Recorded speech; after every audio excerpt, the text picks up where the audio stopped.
My name is Shad Stalians. I'm the Community Manager at eFolder and your host for today's event. For our eFolder Expert Series, this webinar series brings together experts from eFolder staff and partner community for deep dive discussions on key services and technical topics. Today's topic is the 2015 eFolder MSP survey. Learn what your peers are doing. Today we're joined by Ted Hulsy, Vice President of Marketing at eFolder. Before going into today's agenda, let's first cover a few housekeeping items. Today's session is being recorded. The recorded version of the webinar will be made available on eFolder's YouTube channel. We will also make copies of the slides available to those who registered for the event. With over 200 people registered for today's session, we have put all participants in listen-only mode. You can enjoy the audio portion of today's event by either streaming it on your computer or by dialing in over the phone.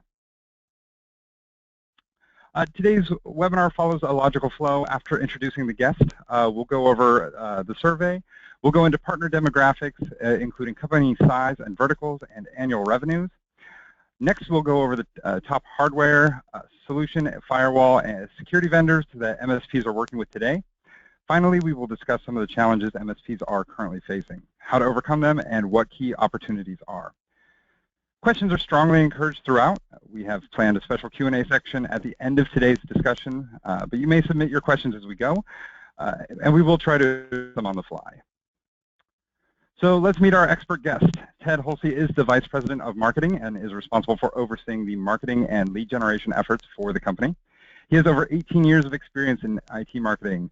Ted was the 13th employee of eFolder and has helped grow the company's channel partner program from 300 to 2,900 transacting partners. Prior to eFolder, he worked at SonicWall as the Director of Channel Marketing. Ted is a facilitator for the HTG Vendor Peer Group and is a member of the HTG Advisory Council. He has a BA in History from the University of California, Berkeley, and an MBA from Erasmus University in Rotterdam. Ted, thank you for joining us and welcome. Thanks, Shad. Thanks for having me. Absolutely. So today we'll talk about some tools partners are using, including PSA and RMM tools, as well as security tools for firewall, client security, and cloud and content security. Finally, we'll discuss common challenges that MSPs are facing. Before we dive into the results of the survey, it's important to have an idea of who responded to the survey. We selected 600 partners to send our survey to and received a total of 268 responses. Our prospective respondents were chosen by dividing all of our partners into thirds by eFolder spend, taking the top 200 partners from each third. Looking a bit further into some of the basic partner demographics, over 50% of partners employ 10 people or less, 48% have 0 quota-carrying salespeople, and 28% have a full-time marketing person on staff. So with that, I'm going to go ahead and hand it over to you, Ted. Okay, Shad, thanks a lot for the introduction and greetings to everybody. Thanks for making time for today's webinar. I think this topic, you know, for competitive and growth-oriented MSPs, I think this topic is a really good one because understanding what your peers are doing is a really fundamental practice when you're running a business. You need to understand how to benchmark yourself against other companies, other similarly situated companies, companies that are kind of, you know, facing the same struggles and opportunities that you're after. And so hopefully you'll find some of this information useful, hopefully identify some areas where maybe you could evaluate what you're doing, reevaluate what you're doing, maybe choose to double down or focus in certain areas. And then, you know, so that's hopefully what you'll get out of it. You know, clearly what eFolder gets out of doing this process of surveying our partners is we just get a deeper understanding of our partner community.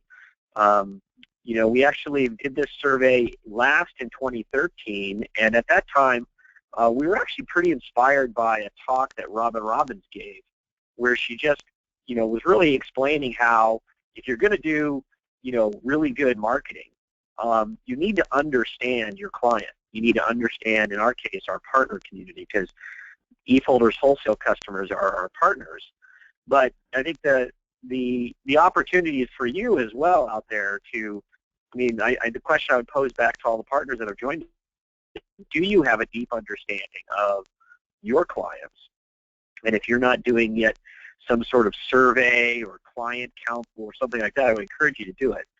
But let's dive into the data. So as Shad mentioned, it's a large task to get a meaningful number of people to respond to a survey. And in our case, we got 268 respondents. So that's not quite 10% of our partner base, but it's close.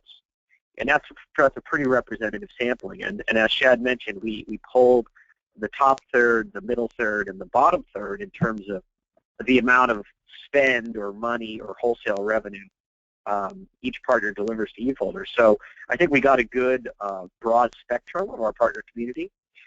So let's dive into the data.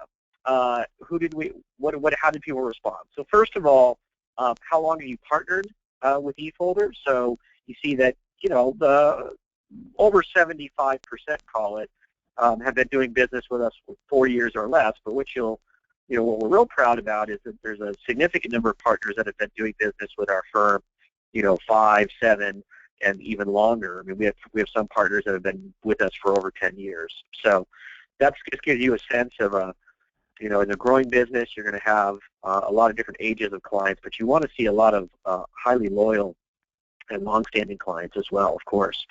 So, Shad, I think you've given me keyboard and mouse control. Let's see. It looks like it's working. Thank you. So, just to give a sense of what the partners who have responded to the survey, what products are they using? None of this is that earth-shattering. 63% of them use backup. 49% of them use eFolder backup, our file-level backup service, and then over half are using some flavor of our BDR service, and then it goes down from there. And then in terms of partner size, so I think this is when you're looking at trying to benchmark yourself. So call it 65% or something of our partner base does $2.5 million a year in revenue or less. And then you see there's also quite a few large partners. But the sweet spot for us is call it between 1 and 4 million is kind of the sweet spot in terms of what your typical eFolder partner looks like. And then this is an interesting slide. I think we asked the same question a couple of years ago, and it skewed a little higher. So the question here is, what percentage of your revenues are professional services, managed services, or recurring revenue? And you see that the kind of peak of the bell curve, if you will, is somewhere around 61 to 70%. If you look at eFolders like by revenue, our biggest partners, they're actually skew a little higher. They're more services centric.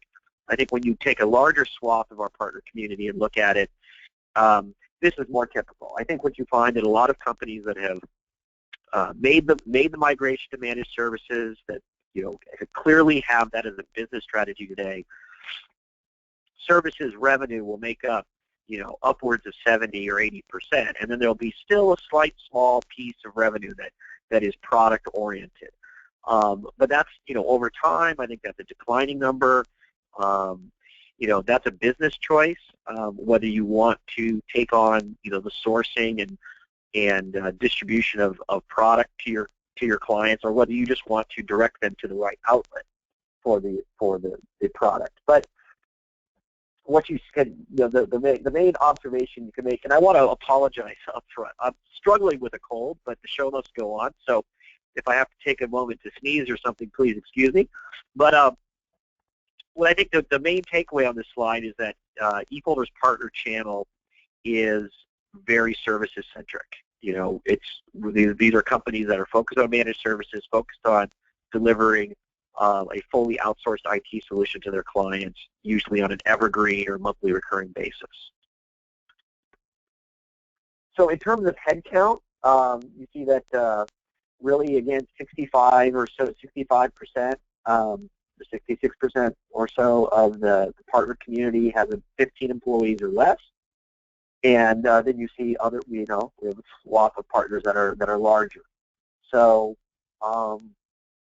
what this means for us is we understand we're dealing when we're working with partners, we're working with small businesses that are trying to become bigger businesses, right? And we understand all the struggles that come with that.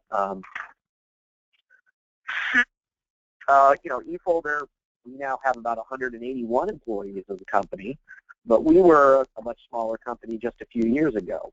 So we appreciate the challenges that the small business market faces in terms of getting bigger. We're going to talk in a minute here about sales and marketing resources. I was actually eFolder's first marketing hire, so we appreciate the situation our partners are in terms of how to find the resources and cash flow to make those investments to grow at a much higher rate. But that's how the employee count is mixed today. Now, this is an important one. How many quota-carrying salespeople do you have on staff?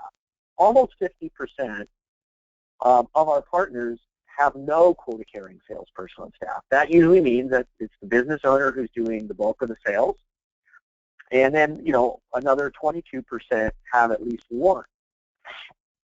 I think this is a really important statistic to understand in working with the partner community. It's a situation I think that really needs to be fixed. I think that in general, while we appreciate the fact that growing a small business is difficult and challenging, it becomes a lot easier if you develop sales capability on your staff that's beyond the business owners, and you develop sales capability that can scale, that you can go from one salesperson to 3 to 2 to 3, and over time, because there are much more important things to be that the CEO needs to do than trying to do the sales by themselves. So, but in any event, that's the situation we're faced with today.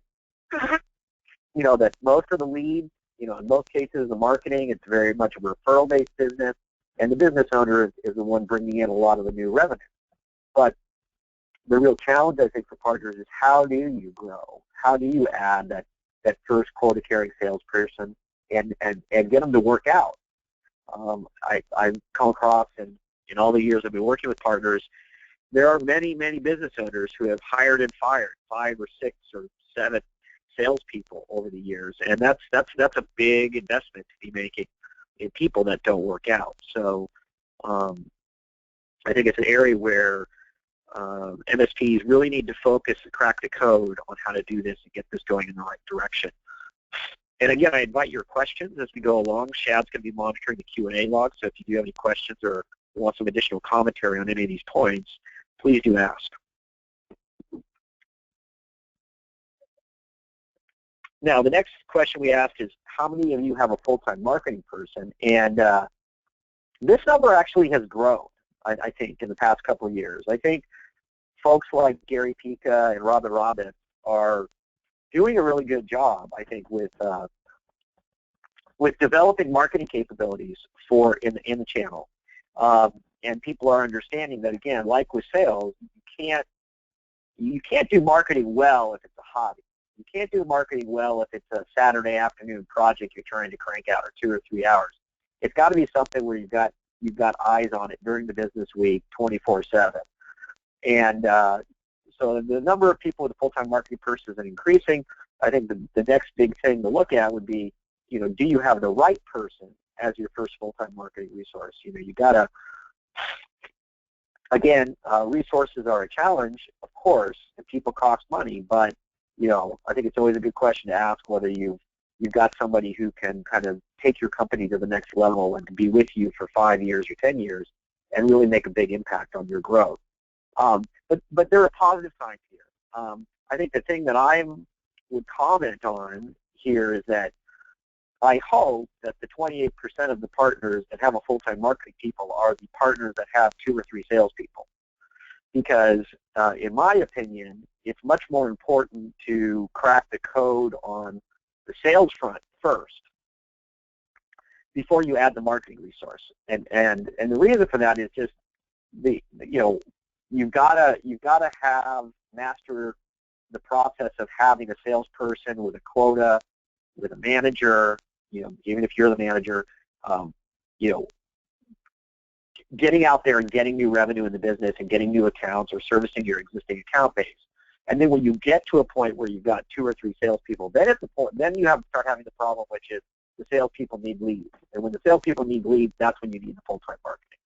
So I often see partners putting the cart before the horse, going out there and investing a lot in marketing without having that full-time salesperson. And I would discourage that, because you really, if you're the CEO and you're doing all the marketing yourself, and you're trying to do the sales yourself, but you don't really have that full-time dedicated sales resource, it's going to be a big challenge. You're going to have a hard time maximizing the value you get from the marketing leads you generate. Okay? So on the next slide here, which verticals do you specialize in? So we're a big fan of verticals. Now, one comment to make here, of course, is that these numbers can add up to more than 100%, because partners could select more than one. But what you see is not that surprising. You see that things like professional services and legal and accounting are big verticals. Those are huge parts of the service economy. They're very computer-intensive vertical industries. They're industries where uptime, resiliency, and security for computers is critical. And so, naturally enough, the MSP market serves those verticals well. And the same goes for healthcare. And I think the key takeaway is, I think you in your business, you should have a vertical strategy. You should be always trying to refine and hone your vertical strategy. And because it's all about driving more expertise, and expertise is going to drive trust with your clients. If you can become an expert in the line of business applications that certain industries utilize, whether it's insurance or banking or legal, you're going to have a much higher degree of trust from your clients in helping to deal with their IT challenges. So that's kind of what the vertical focus looks like for the partner community.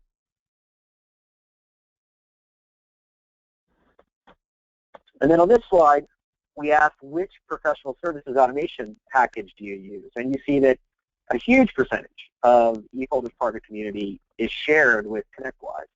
Almost 60% of our partner community, if you extrapolate the respondents to the community as a whole, you see that ConnectWise is by far and away the largest PSA tool. But AutoTask is a significant portion there at 19%. And then TigerPaw is a real distant third. And then there's still a significant number of partners out there that don't have a PSA tool, which I think is kind of interesting, and probably pretty challenging, I think. And then there is a smattering of a lot of different solutions that people are using that have kind of maybe strengths in other areas that have additional functionality that you can plug in on top. Things like NetSuite or Salesforce are also other alternatives. But by and large, it's really ConnectWise and AutoTask make up the bulk of the market.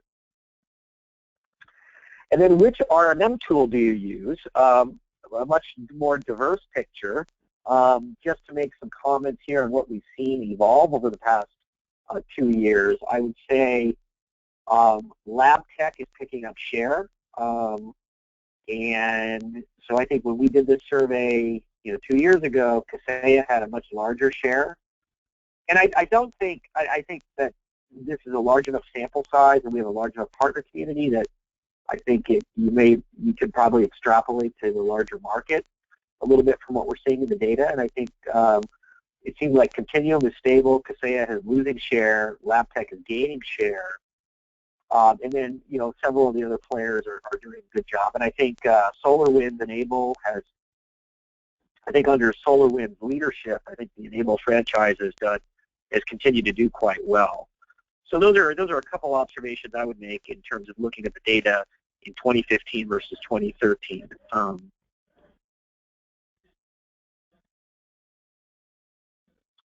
Okay, let's go to the next slide. Which company is your principal hardware vendor? Dell, leads the pack. And I think another observation I would make, kind of for 2013 to 2015 is I think there's a lot to be said for, Dell's market share gains under private ownership. There's a lot of partners out there who don't like Dell, or loathe Dell. That's a reality, and I'll just say it. I mean, I've been, I used to work at SonicWall. SonicWall is now owned by Dell, and I've talked to many partners. Some partners really don't like Dell, and that's really the kind of the heritage of the company going, if you go back 10 or 15 years, when they were very direct-oriented and they started the channel program, and there were a lot of messy years there. But I think what you can observe now is that Dell, under private ownership, has gotten much more focused. They've gotten a lot of the problems with the channel conflict worked out, I think, and they've gotten aggressive. And I think HP has done their own transformation over the past 5 years, and the result is, I think some loss of share from HP to Dell, I would say, and then Lenovo has inched up their share. That's at least in the community we serve. There's other swaths of the IT channel that might be a different story, but that's kind of my own personal take on looking at the data and how it evolved 2 years hence. Which company is your preferred firewall vendor?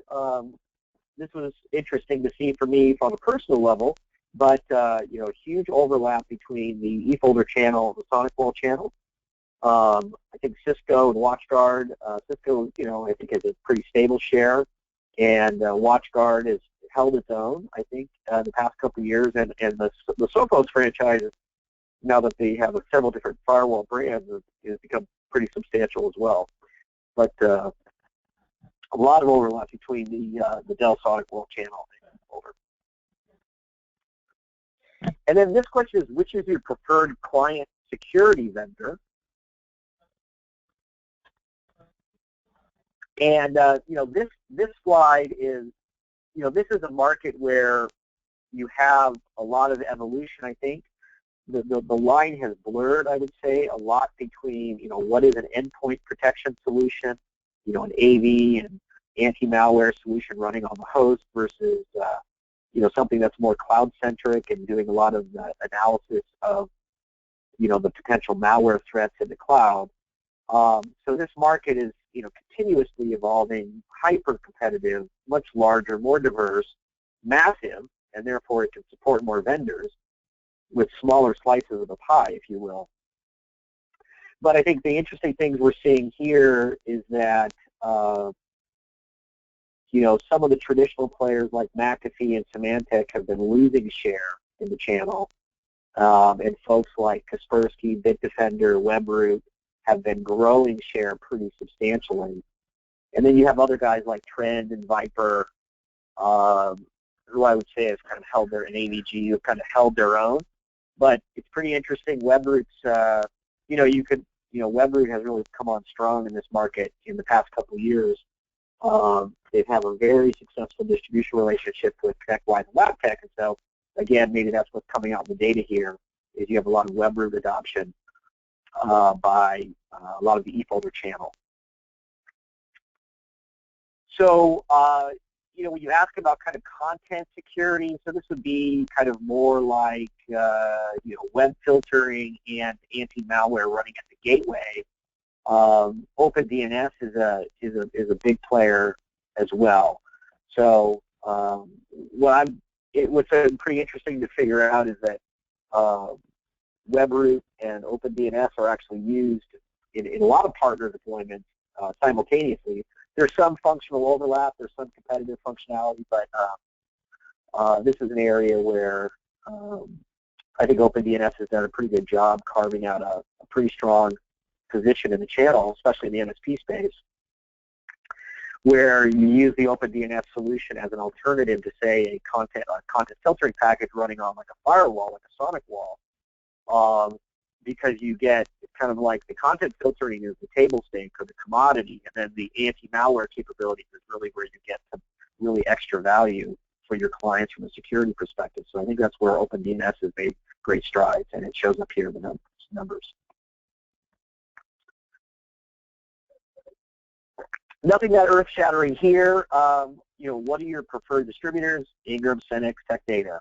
Not a big surprise. D&H up there as well. So let's talk about which is your single most important vendor relationship. Nothing that, so this is more, so here these are free-form answers, and then we take the data and we drop it in a word cloud. And then the word cloud gives you a nice graphical representation of kind of the predominance of that response. And, what you see here is that Microsoft, of course, is paramount to our channel. And then in some cases, people view their distributor as one of their most strategic relationships, or maybe their PSA vendor like ConnectWise. We're, of course, flattered that a lot of partners view us as their most strategic relationship as well.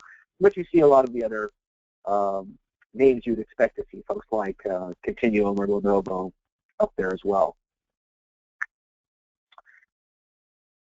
Which vendor would you most likely recommend to a colleague? Okay, now, all right, admittedly, we're probably leading the witness here a little bit because it's an eFolder partner survey, so we would be pretty disappointed if we didn't at least be slightly bigger here on the word cloud. But it's interesting to kind of see, that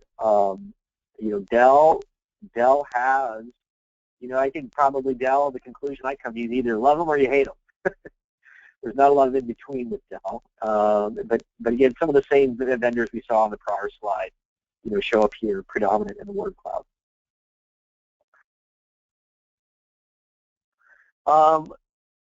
Then this is participation in peer communities. This is another, again, one of those questions where you can respond in multiple ways or in multiple to multiple answers rather. And this is, again, not that surprising. eFolder, we as a company really are passionate about communities because we, at one level it's like, okay, well, you're going to go try to find the best MSPs in the world. Where are you going to go? You're going to go to the places where the best MSPs gather to try to make their businesses better.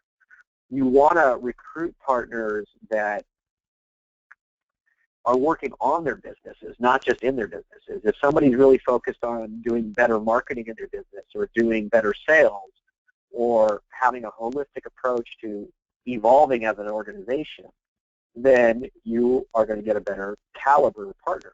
So what you see here is communities like Robin Robbins or HTG or Chartech or Gary Pica's Service Leadership are important communities. And that's where we definitely hunt a lot. And I think the other thing that this just kind of underscores the importance of community.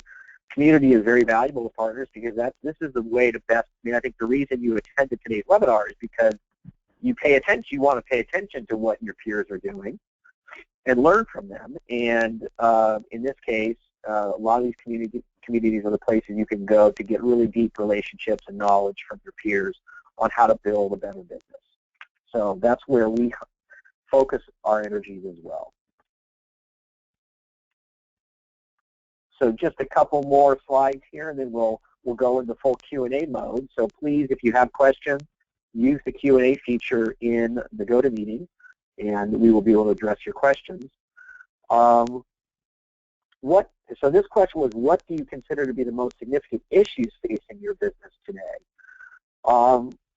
I always love this question because the cloud always pops up, and then we'll have another slide that's going to talk about opportunities next. But so what are the big challenges? What are the significant issues? The one that's the biggest there is hiring, right? So an MSP business is a services business, right? And people deliver the services. Of course, you want to leverage software automation to wring as much labor out of the equation as you can to automate tasks and to deliver self-service to your clients and to, use your highly trained staff on specialized tasks rather than mundane tasks. But anyway, hiring is a huge challenge. Finding the right people, keeping the right people, keeping a lid on the labor cost growth, which is inevitable. Those are all the big challenges we hear from partners.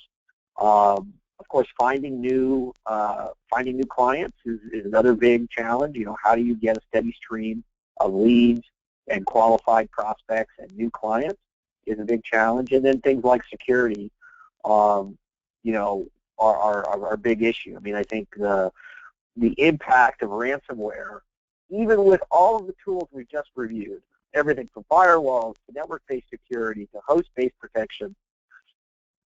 All of these tools are out there, but we still operate in an environment where there's really like an arms race against the bad guys who are out there to steal our clients' resources and intellectual property and identities, and it's an arms race against the criminals. And it's a global economy, and the cyber criminals are relentless. And so that's really one of the biggest challenges we have to stand up against in defending your clients. So let's look at what we consider the biggest opportunity.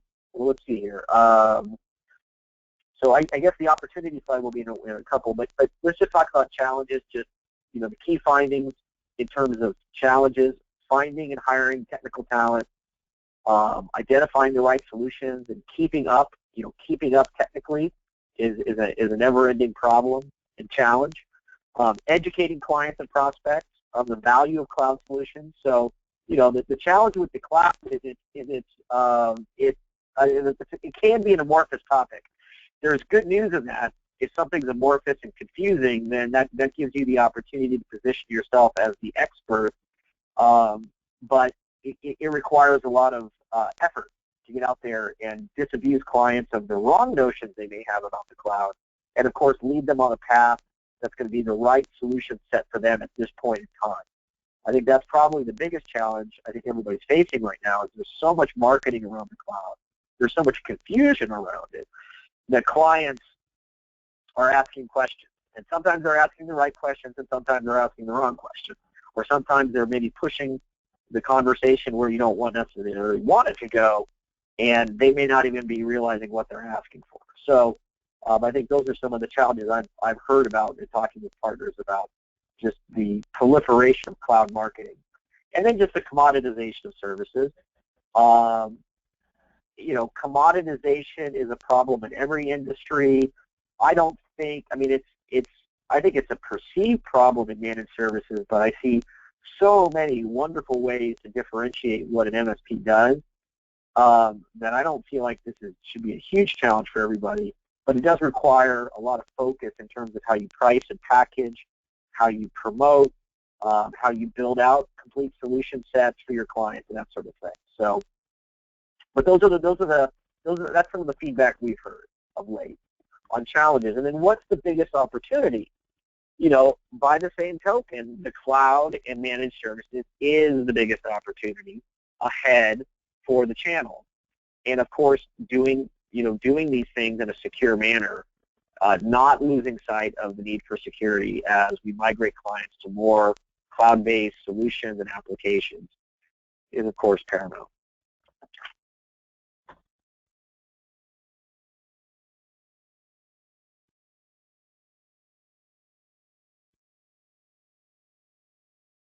So just to look at the opportunity is that, there's a common theme we're seeing, of course, is migrating clients to the cloud. I think driving Office 365 or Google Apps adoption, is the wave of the future. It's a hybrid future, really. It's a world where, some of your clients might be on Office 365, others not, but this is going to be continuously evolving, and and it's not just a productivity application. It's all of the different common business applications and all the complexity that comes with that.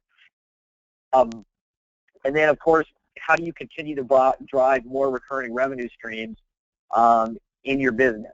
Because that's, at the end of the day, how you drive increases in recurring revenue and cash flow. And then we always ask the question, what can we do better? And I think the thing that partners are always asking for is a better product, better support, better pricing. And we double down on this question. We go deep on it. We have a partner council. We have product council for our major product lines. So we're very attentive to paying attention to the feedback we get in these areas. But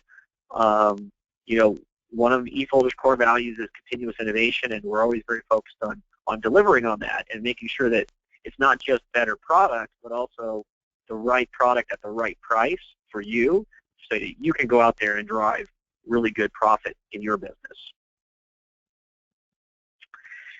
Some of the feedback we got is,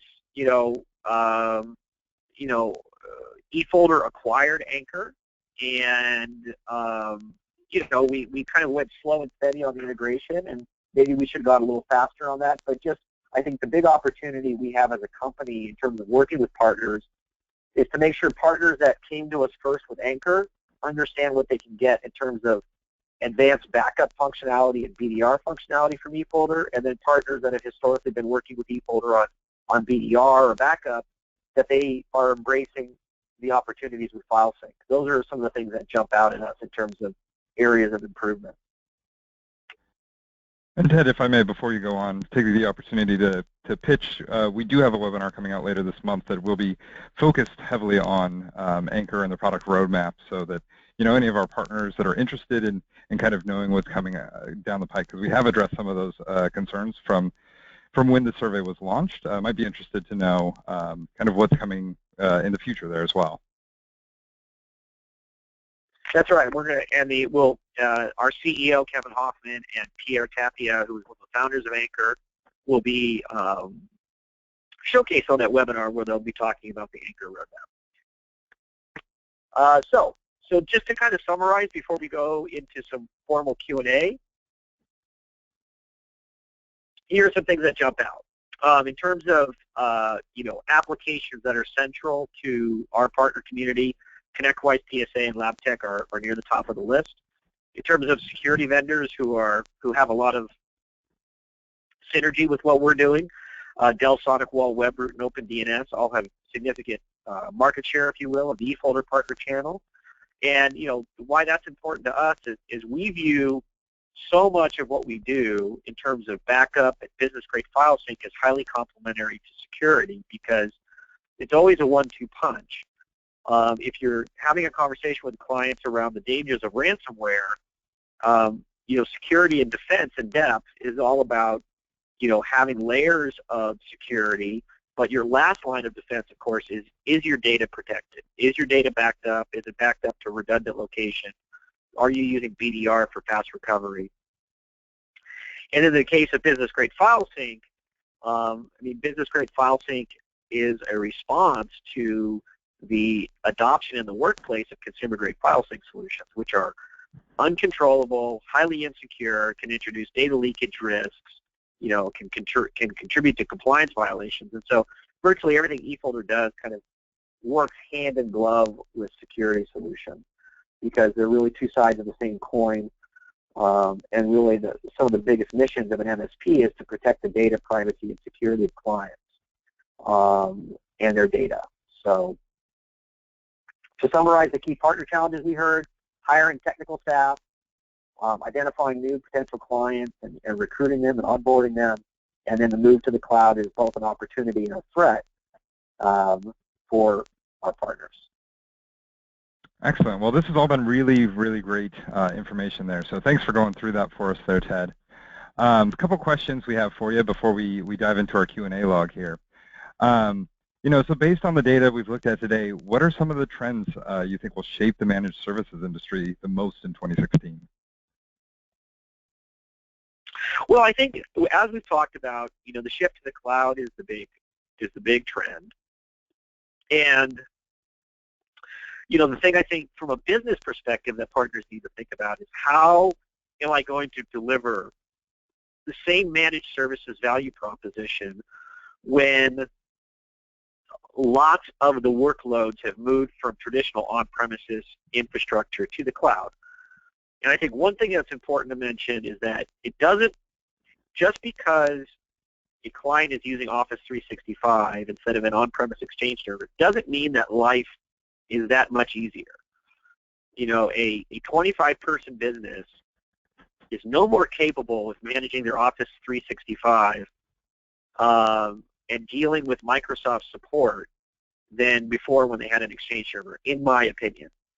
And you can hear folks like Paul Dipple and other industry luminaries make these same comments, that just because the workload has moved from on-prem to the cloud doesn't mean that life has become simple, technology has become simple for the client.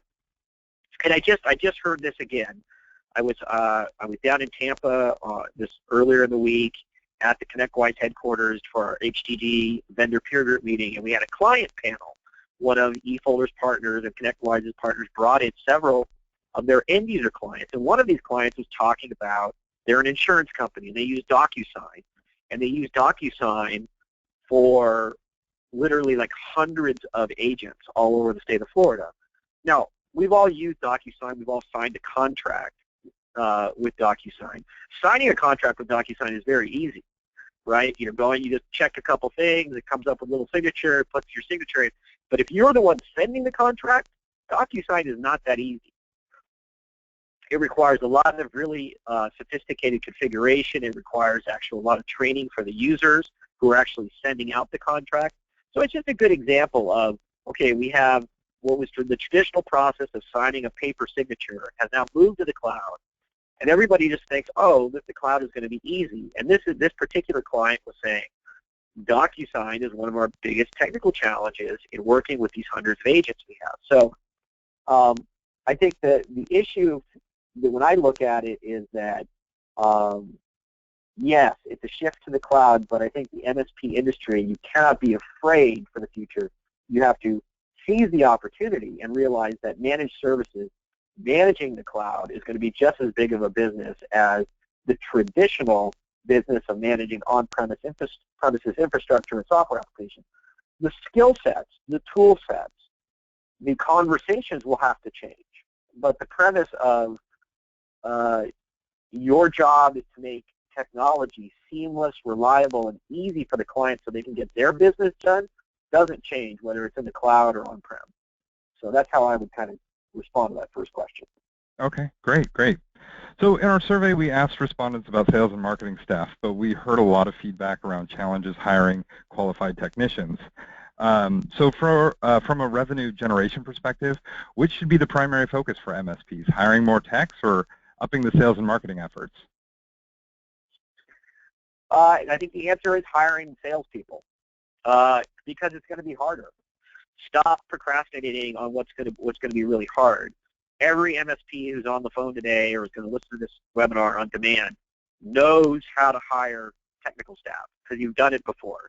You have 10 techs, you might have 20 techs, you might have 50 techs, or you might have 5 techs.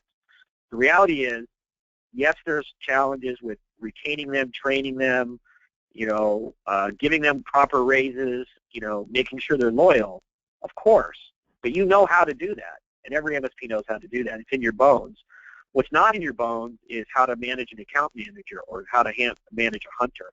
And so I just would encourage all the MSPs on the line today to really go back to your peer groups. If you're in HTG or Robin Robbins or Gary Pica's producers, Gary Pica's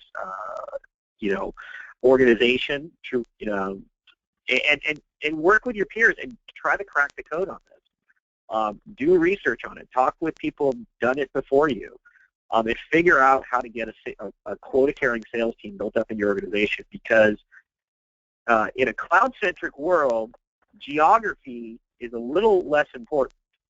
You still need to go visit clients. You still need to roll trucks. You still need to have relationships. You still need to do QBRs and on-site visits.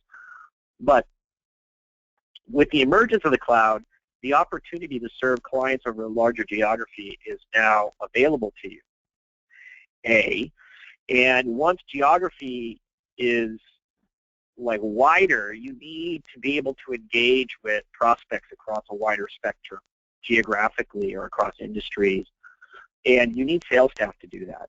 So I just really would focus. I encourage people. I mean, if your business isn't growing, you've got issues because you have to grow.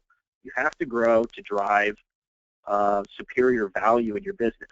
If you're standing still and you're only growing at single digits, you're not building a franchise or a practice that's going to be very, very valuable to others.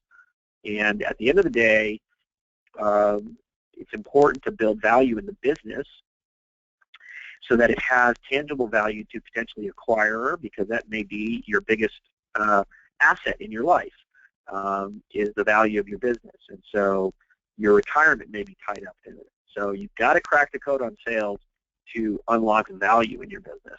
So you may not like sales, You may not like salespeople. You may not appreciate some of the styles of how salespeople behave, but you need to get comfortable with managing them and having them as a part of your team to help you drive growth. Great. And we spent a lot of time talking about partners, but let's, for a moment, talk about end users. What are some of the biggest challenges that end user clients are having? I would say that some of the challenges, there's two. We've talked a lot about the shift to the cloud, and I don't want to belabor that point. I think what I want to highlight is that security is not going to go away as a major issue. As the adoption of cloud applications continues, things like controlling credentials, controlling data privacy, are going to become more complex, even more of a challenge. Because if you just Google the term identity is the new perimeter, it is a basic concept that historically we thought about network security and security in general as a series of moats or rings of defense. You had the moat, and then you had the castle wall, and then you had the layers of defense before the keep, and then you had the precious assets in the keep of the castle. But today, the users have left the castle on their horse, and they're riding forth, and they're spread all over the country. And most companies are highly distributed today to serve the client, and companies are becoming more distributed. They're working with more contractors and third parties and that sort of thing, and we're all using the cloud as a way to compute and collaborate. And so security and data privacy are going to become maybe a bigger challenge. So I just would encourage, I mean, just be aware that these problems are not going to go away. And then I think the other comment I would make is that if I were running an MSP today, I would make sure that I had training for the client as a profit center and not as a value add. I think a lot of MSPs today try to simplify the offering by including some levels of training in all deployments with new clients, whether you're rolling out Anchor, you're rolling out OpenDNS, or you're rolling out a new AP-SPAN solution. You'll throw in the training for free, and you'll give a very lightweight training to the users, enough training to make sure they can get started and aren't ringing the help desk off the hook. But I think we're doing a huge disservice to a lot of end users, and we're leaving a lot of money on the table by not making training a core add-on profit center in the business. Because even when things shift to the cloud, if you go back to the DocuSign example, or you think about if you deployed Anchor as an example, and you think about, how feature-rich and robust the solution is and how maybe the users are not fully trained on how to use it, there's huge opportunities, and I think there's ways to monetize the training opportunity. And I think the huge part of security is training users on how to behave in a secure manner, how not to fall prey to phishing attacks, how to spot dubious attachments in your email, how to figure out whether there's something funky happening with your machine. I mean, all that stuff needs to be trained. You need to build a security culture in your clients, and that's a lot of stuff that you can't just go deliver lightweight training.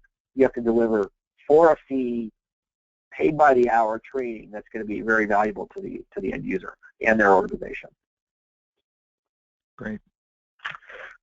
So just to before we go into some more Q&A, if you're doing business with eFolder in one product line, please have a look at all the different things we have in store for you.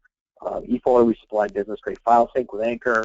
Our file-level backup solution, eFolder Backup, which is our oldest product line. We have 5 different flavors of BDR service available to partners. Cloud Finder, which provides cloud-to-cloud backup for leading SaaS applications, and then our double-check email security solution. All of these solutions, virtually all of them, you can initiate some form of free trial by engaging with us at the website or talking to your account manager. And with that, why don't we go into some more Q&A? Great. So we have a question from Jeff. What product is your eFolder spam filter solution double check built on? Is this a custom developed tool, or is it built by another product? or built on another product, I should say. Yeah, it's DoubleCheck is our own IP. So it's one of our oldest products, and we own the IP lock, stock, and barrel. So it's a cloud-based mail security and email continuity solution that provides inbound and outbound filtering of mail. It provides mail continuity if there's ever a mail outage or service outage of a hosted solution like Office 365, or if the Exchange server goes down. It is a business-grade cloud-based mail security solution specifically designed for deployment by MSPs. Great. We do have a question from Eric. Can you post a slide deck to the handout section? Just a reminder, we will be emailing out all the slides after this webinar today. And we do have just a few more minutes if there are any other questions out there today.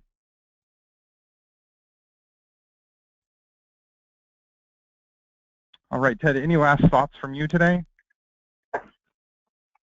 No, I just want to end by thanking everybody for tuning in. Hopefully there are some new insights and data you can gather about what's happening in the industry and what's happening with some of your peers. And thank you for your attention and for your loyalty to eFolder. We appreciate it. Yeah. We do have one final question, it looks like, from Dennis. Does your email solution prevent hijacking? Hijacking. Well, we're gonna have to punt on that one, but we will follow up with the questioner there, and Excellent. we will get an answer for you. Okay. Great. Thanks a lot. Thanks so much. Everybody. Thanks for being with us today, Ted. Have a great day, everyone. Okay. Take care. Bye-bye.